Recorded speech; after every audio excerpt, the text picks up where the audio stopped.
Chapter 5 Miami Part 1 James loved Miami. He loved all of the people. He loved how busy everything always was. He loved the weather and the sunshine. He loved that he was there with his best friends for 3 entire days, free to do what they wanted when they weren't performing. He didn't know if it was possible to fall in love with the city, but he was certain that's what he was feeling. On their second day there, and their only official 24-hour day there, James woke up late. He had been in Sirius's room for most of the night. They all were, mostly drinking from the minibar and trying to work on some music instead of going out. Their label was on them to start writing things for the next album already, and they had a ton of half finished ideas that they just couldn't seem to get right. After your album goes big, you're expected to just have another one ready, something bigger and better. It was a lot of pressure to try and create something that was new and also something that was similar enough to get the same reaction.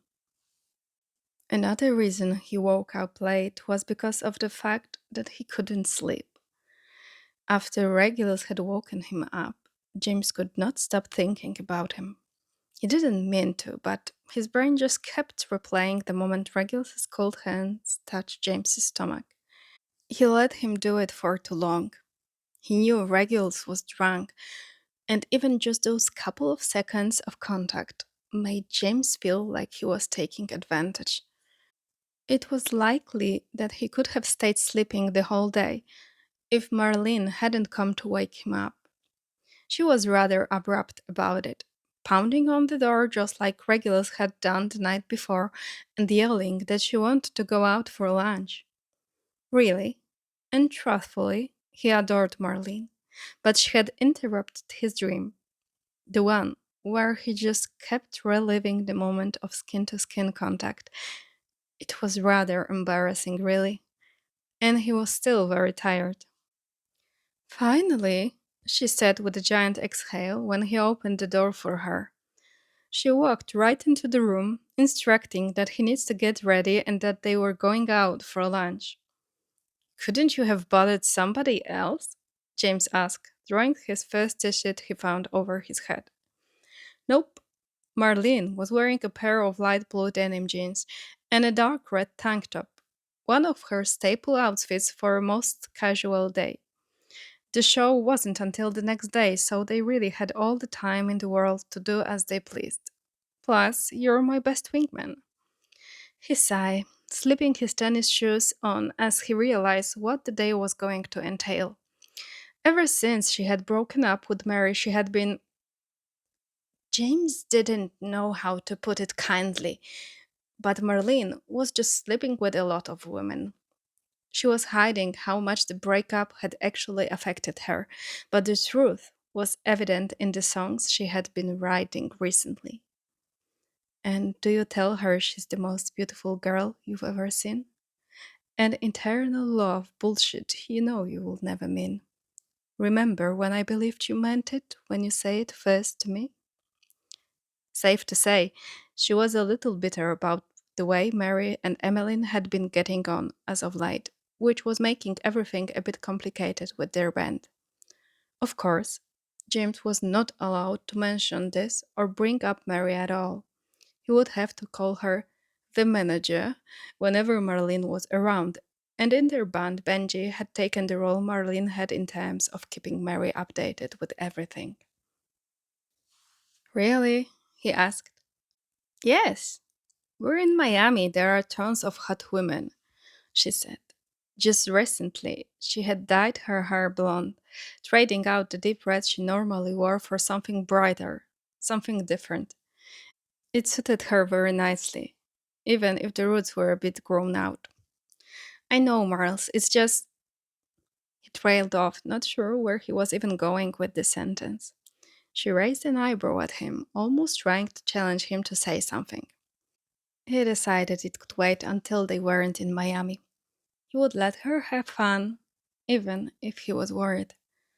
Should we invite everyone? She smiled, bouncing off the bed. We could go to the beach. Just outside of their hotel, across a busy street, was a beautiful and large beach that was full of locals and tourists alike. It was a beautiful day outside, so of course everyone was soaking in the sun as much as they possibly could. Although he was pretty sure that Florida was hot year round, so it wasn't like they had limited time to enjoy it. Marlene was apparently very convincing because a little more than 30 minutes later, everyone was on their way to the beach. Literally, everyone. Sirius, Remus, Peter, Marlene, Emmeline, Alice, Benji, Lily, Regulus. Everyone. James was ecstatic. Just because they were all on tour together did not mean that they saw each other all that often. Of course, he saw them a good bit, but it was usually in passing or when they were all at the venue where there was hardly enough time to enjoy each other's company. James, tell Mooney he's stupid for bringing a book, Sirius said, practically stomping over to the towel that James was sitting on. He glanced at Remus, who had a tiny smile on his lips, while he kept his focus on the book, even if he wasn't actually reading it and instead listening to their conversation. I'm not doing that, he said. But I want him to come in the ocean with me, Sirius said. He turned his head to look back at Remus. Money, it's the ocean. It was obvious that Sirius was going to win the fight. Remus couldn't stop smiling as if he was amused that Sirius wanted his attention that much. And he even put the book down, not even 5 minutes later, going to join almost everyone in the ocean. James was about to follow, but he didn't want to leave Regulus on the beach alone, even if they weren't talking. He was still wearing his clothes, a pair of shorts and a t-shirt, both of which belonged to Sirius. You don't have to stay with me, Regulus said, being the first to break the silence. He was wearing a pair of sunglasses, and James imagined he was hungover. He shrugged, acting as if it wasn't a big deal. It really wasn't. He didn't want anyone to be miserable or alone, and he didn't mind being in Regulus's company. I know. They both went silent again, and for a moment James thought he had fallen asleep. He was barely moving. Did they go to your room last night? James smiled, feeling goosebumps all over despite the hot weather. Cold hands were all he could think about again, all he wanted. Yeah, you did. He hummed softly. Right. I was drunk. Oh, I hadn't noticed. Regulus laughed, very lightly, hardly even there, and James froze at the sound. He very much liked making Regulus laugh. His stomach bubbled up a little in a nervous excitement, a similar feeling to the one he got right before he went on stage. He wanted to keep the conversation going. He liked the idea of them talking, of him making Regulus laugh again, or smile, or even roll his eyes. Although he supposed he wouldn't know if that would happen, unless he took off his sunglasses. Your friends are our security then? James asked, grasping at the first thing he thought of. Yeah, Evan and Barty. James had known their names, as well as their other security, Gideon and Fabian Pruitt. He just hadn't known that they knew Regulus. They kept to themselves mostly, although Barty seemed to talk to more people than Evan did. Are they dating? James asked, because really he had been dying to know. I don't know, Regulus responded. You don't know? He shrugged, lifting his sunglasses to the top of his head and giving James the perfect view of his eyes. No, I don't think they are, not yet anyway. James found it a bit odd that he didn't know for sure, but maybe he just didn't understand how their friendship worked. He couldn't imagine not knowing if his friends were dating or not. But maybe that was because James preferred to be open and honest about everything. He thought he would have to drive the conversation, not expecting Regulus to really put in all that much work. So, James was pleasantly surprised when Regulus spoke again after a short pause, like he had been working up to asking, "The next stop, where is it?" James smiled, thinking about how nice of a surprise the Miami stop had to have been. He would have loved to be surprised with a stop in Miami, although knowing about it had been equally as exciting in his opinion. "You don't want to be surprised again?" James asked. Regulus leaned forward a little bit, focusing on the water and the way the waves crashed against the shore. Or maybe he was looking at where sky meets sea, or the groups of people and their dynamics. James supposed he could never truly know what Regulus has decided to pay attention to. "A couple of my friends wants to see a show," Regulus told him. James realized he had looked away for a reason, that he didn't want it to be too real, like maybe he could pretend he wasn't actually asking. "Tampa." Regulus turned his head, locking eyes with James again. "Cold." James wanted to be cold. "Is Tampa nice?" James broke into a huge grin. "It's Miami Part 2. How many tickets will you need?" "Just two."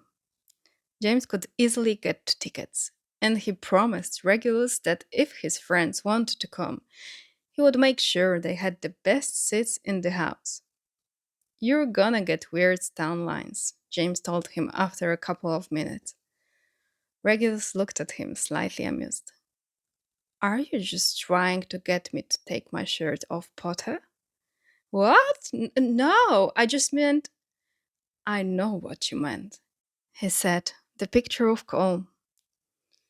A little crush was harmless. He could handle and manage a little crush. This was bordering on dangerous because, yeah, he did kind of want him to take his shirt off. He had been thinking about it since he saw Regulus in the stupid crop top the night before, actually, consuming his thoughts. "James?" "Yes?" "Go swim."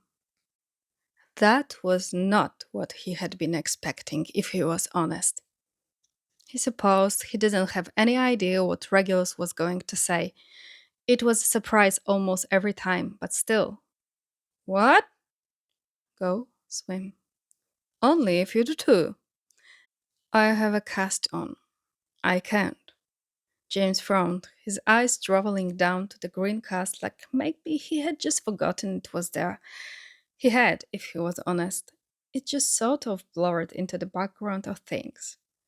Still, James's conscience wouldn't let him just leave Regulus there alone, no matter what he said.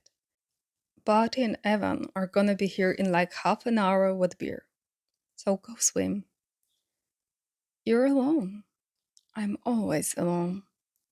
That made James incredibly sad because he didn't have to be alone anymore. Not really.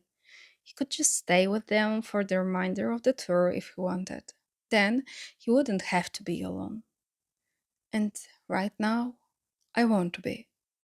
"You want to be?" James asked, approaching it carefully. He nodded. "Yes. So go swim so I can be alone." It took a little while longer for Regulus to convince him, but he seemed pretty dead set that he did just want a couple of minutes alone, even if he was refusing to tell James the real reason why. "Done flirting?" Marlene asked him as he got into the water, diving right in to get used to the temperature. He smiled, shaking his hair and getting water all over her, making her yell and laugh a little bit as she tried to dunk him into water. They both ended up going down, swallowing a couple mouthfuls of salt waters by the time they resurfaced. James coughed, flipping off Marlene when she laughed at him. He kept looking back to where Regulus was sitting, surrounded by all of their towels and chairs, and looking content for once. Peaceful. He was under an umbrella, and it looked like he picked up Remus's book, although it was hard to see from this far away, since he had left his glasses over there. "Pranks!" Peter yelled to him. He looked like maybe he had been arguing with Sirius, although it all seemed to be in good fun. "What?" he yelled back, not caring about all of the people in between them that had turned at the sound of the yell. Tell Sirius I'm not burned. From where he was, James couldn't tell, but he did know that Peter got sunburned if he spent even just a couple of minutes in the sun. He and Merlin made their way over, and after a bit of squinting, James had no choice but to tell Peter that he looked like a lobster. Mr. Crab specifically, though, James, tell him, Sirius said, a giddy smile on his face. James smiled at Peter, only nodding slightly to confirm that what Sirius said was true. Well, me, you might want to take a little break from the sun. He sighed, storming out of the water dramatically, and failing because it's impossible to look cool while getting out of the water. It was hot outside, almost miserably hot. He couldn't go swimming because he couldn't get his cast wet. Not to mention that he literally did not know how to swim. James had finally left him alone, and for a minute Regulus actually didn't know what to do with himself. For the past 30 minutes they had been just sitting there, and he had gotten so comfortable with it, he forgot what was going on. He settled on reading the book that Remus had left, not all that invested in it. His mind kept drifting anyway, and he still had a headache from the night before. Sirius had kicked him awake, mumbling something about a blonde dragging them to the beach, and the next thing he knew, that was exactly where he was. Barty and Evan were on their way, but they had never really showed up on time to anything, so he didn't expect them to show up at the time they had promised. He texted back Dorca and Pandora, letting them know he bought them tickets to Tampa in a couple of days and they had no choice but to come. They had both been wanting to come see a show ever since they found out that Regulus was basically acting as a groupie. He would never just ask Sirius, but he was running out of time and James was right there. It was convenient. After maybe 20 minutes, Peter came out of the water, sulking a little bit. His skin was bright red, particularly his back and face, sunburned without a doubt. He sat on a towel next to Regulus, both of them under the umbrella. He didn't complain when Peter dripped water on him. It wasn't worth it. They were at the beach after all. Are you reading? Peter asked. Remus left his book. Really, he hadn't been paying much attention to the book. There was a lot going on around him. With all of the people and all of the activities around him, he didn't really want to focus on the book. Have you really been sitting under here this whole time? Yes. Peter stood up, starting to button up the Hawaiian shirt he had been wearing and clearly wanting for Regulus to get up with him. What? We're going on a walk, come on. With nothing better to do, Regulus got up with him, putting his sunglasses back over his eyes while he followed Peter out to the sidewalks and the streets of Miami. They were just as crowded as the beach was, just with a different cluster of people. The beach was mostly families and young people. The boardwalk was a bunch of people either already drinking or older couples. Peter took them to a coffee shop, and Regulus was actually grateful. He hadn't had enough coffee that morning, and he knew it would help his headache. Being in the sun and heat wasn't really helping either, but it wasn't like Sirius would just let him leave. He had been very adamant that Regulus had to come with, and he didn't feel like starting an argument when trying to refuse. Are you coming out with us tonight? Peter asked. They decided to stay and sit in the coffee shop to cool off a little bit, although Peter was probably going to feel warm for the next couple of days, at least from the sunburn. I don't know, Regulus said, not even aware he was invited. Last night had been the first night in a long time where he had properly gone out drinking, and while he had a very high alcohol tolerance, keeping up with Barty and Evan was harder than he thought. He didn't know if going out a second night in a row was even a good idea after the disaster.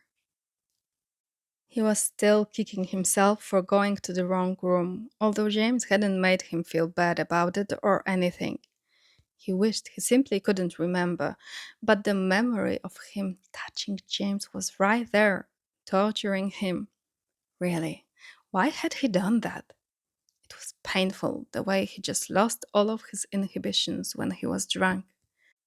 He never properly thought anything through, like running his hands along the torso of men he hated. But James had been so warm. Why was he always so warm?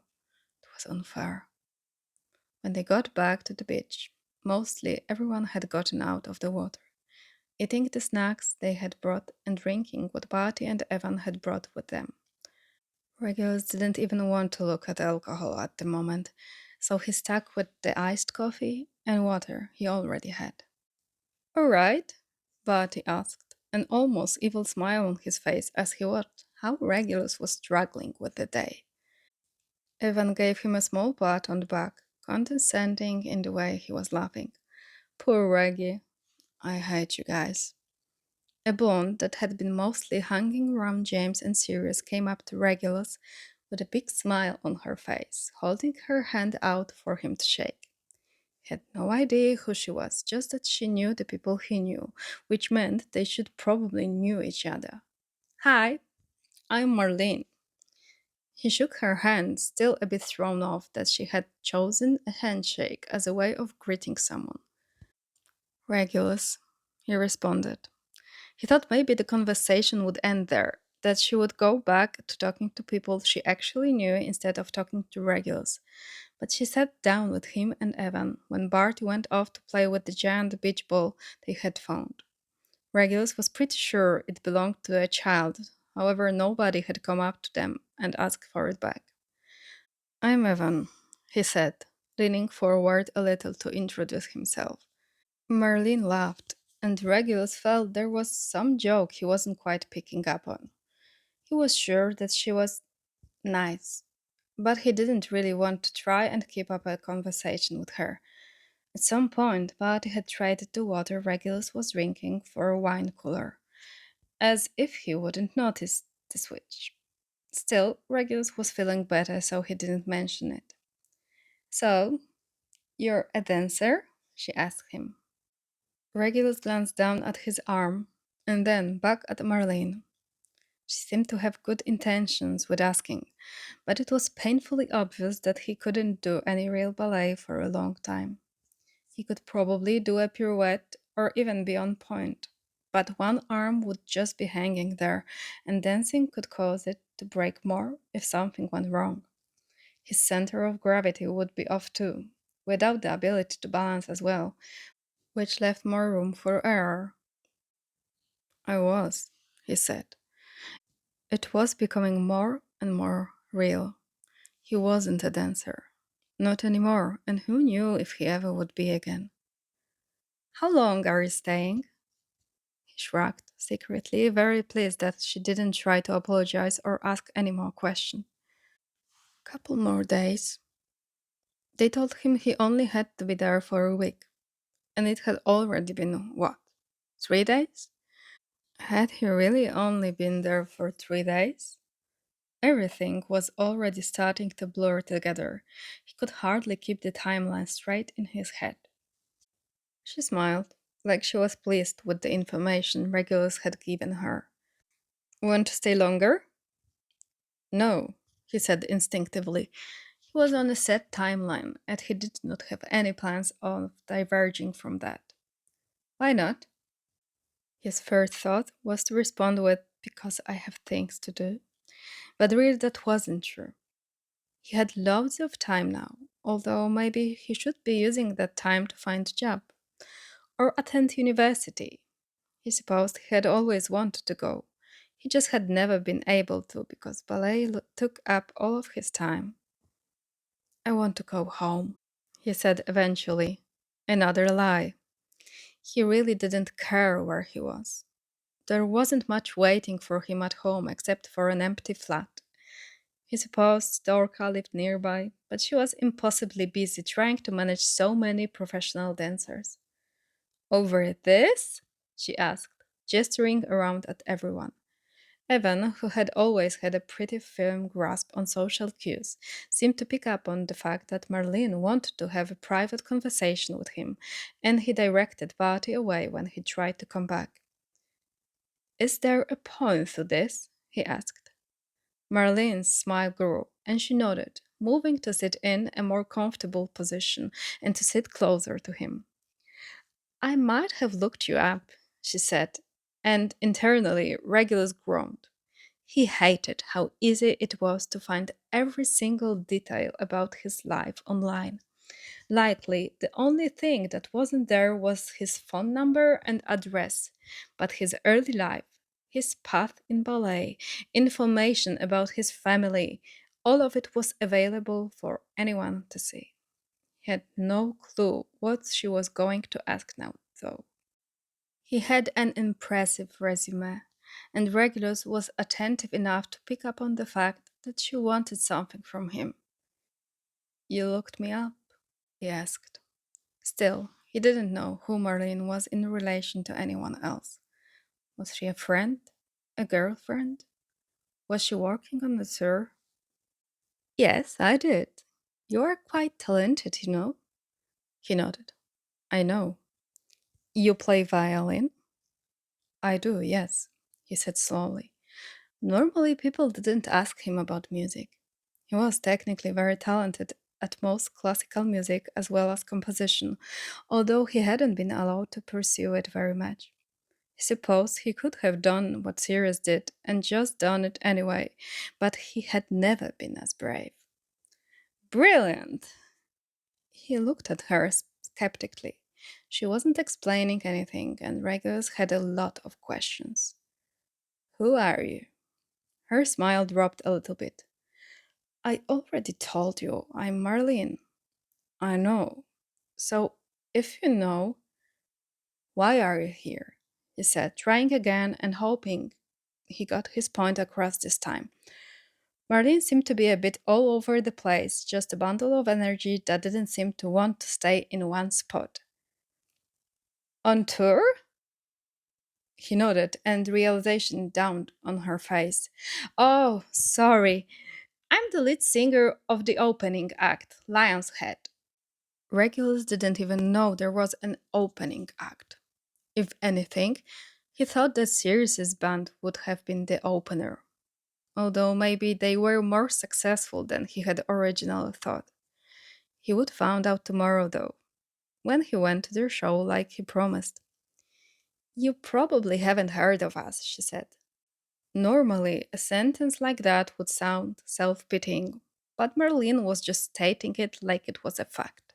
Like she was aware of her status, but she was confident enough that she was going to change it. No, sorry. He didn't listen to a lot of music other than classical scores for ballet, not since he was younger anyway. So even if they were well known, he probably wouldn't have heard them anyway. She shrugged it off. Well, you know us now. Right. There was a loud bit of silence, and Regulus still didn't know what she wanted. She hadn't yet gotten to the point, and her attention was drawn to the volleyball game that a handful of strangers were playing. They weren't very good at it, Regulus noticed, although he supposed they were just playing for fun and not for competition.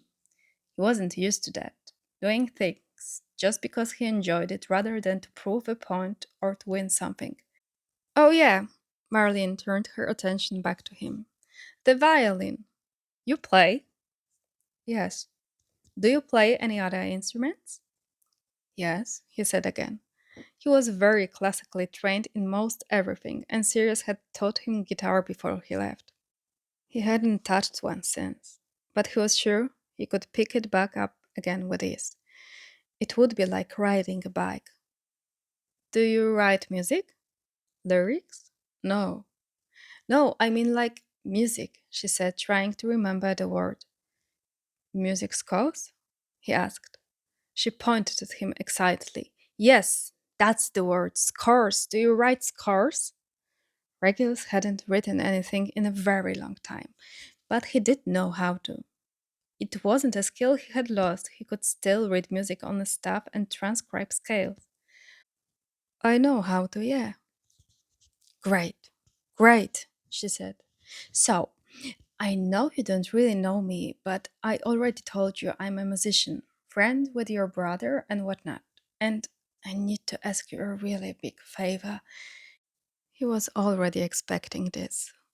Although, if he was honest, he never expected the favor to have anything to do with music. Not when most of his adult and young adult life had been dedicated to dance. He stayed quiet, which Marlene took as a cue to keep talking. I'm writing a song, but I'm envisioning it to be very orchestral, right? The whole 9 yards with violins, cellos, etc. He was starting to see where he was supposed to fit into this. But before he could say anything or ask any questions, Marlene just kept on going. I don't know how to write for any of that, not really. I play piano pretty well, I guess, but that's it. Oh, and guitar, but still. And none of my bandmates really know how to either, which means we would have to hire somebody, except that isn't really in the budget right now, but I will literally die if I don't get this song made. Like, it just has to happen, you know? And I could ask our manager, but I used to date her, and it would just be awkward because the song is kind of about her. Marlene, he said, cutting off her rambling before he had to listen to any more of it. Truthfully, he didn't need her to give him a list of reasons as to why she needed his help. It wouldn't change his answer either way. He did not want to do it. She shut her mouth, a tiny smile on her lips. Sorry, I don't think I will have time, he said, trying to turn her down in the most gentle way he knew how, by lying. Her face dropped, but she quickly picked it back up, clearly trying to not make him feel bad. Yeah, no, I get it. That's all right. Thank you. Maybe he would have felt bad if he didn't know that Sirius could have helped too, and that Regulus wasn't the only option. They both knew classical music very well, and it was possible that Sirius knew it better by now, having stayed in the music industry. He wasn't her only option, and that was why he was comfortable saying no.